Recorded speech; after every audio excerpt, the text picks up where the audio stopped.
विराजते भीमरत्ना वरं पुण्डलीकाय दातुं मुनीन्द्रै समागत्य तिष्ठं तमानन्दकन्दं परब्रह्मलिङ्गं भजे पाण्डुरङ्गं तटिस्त्वा ससम्मेननेकावभासं रमामन्दिरं सुन्दरं चित्प्रकाशं वरं त्विष्टिकाया समन्यस्तपादं परब्रह्मलिङ्गं भजे पाण्डुरङ्गं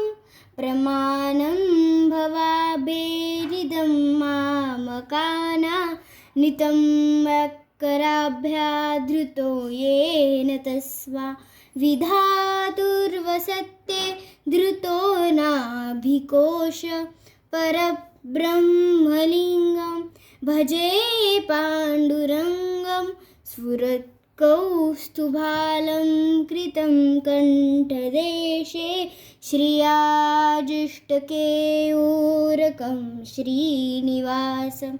शिवं शान्तमेद्यं वरं लोकपालं परब्रह्मलिङ्गं भजे पाण्डुरङ्गं शरच्चन्द्रबिम्बानदञ्चारुहासं लसत्कुण्डला प्रान्तगन्धस्थलान्तं जपारागबिम्बानदञ्चारुहासं परब्रह्मलिङ्गं भजे पाण्डुरङ्गं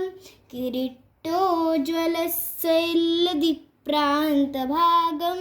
सुरैर्चित्तं दिव्यरत्ने अनर्थतिभक्ताकृतिं वरहमाल्यावतंस परब्रह्मलिङ्गं भजे पाण्डुरङ्गं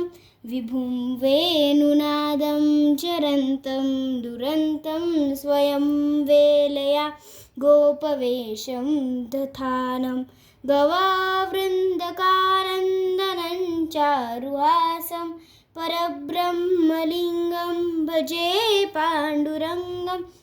अजं रुक्मिणी प्राणसञ्जीवलन्तं परं धाम कैवल्यमेकं तुरीयं प्रसन्नं प्रपन्ना शिवं देवदेवं परब्रह्मलिङ्गं भजे पाण्डुरङ्गं स्तव पाण्डुरङ्गस्य वैपुण्यदं ये पठत्येन चित्तेन भक्त्यासि नित्यं भवावृन्दकानन्दनं चारुहासं हरेरालयं शाश्वतं प्राप्नुवन्ति इति श्री परमपूज्य शंकराचार्य विचं श्री पांडुरंग अष्टक संपूर्ण।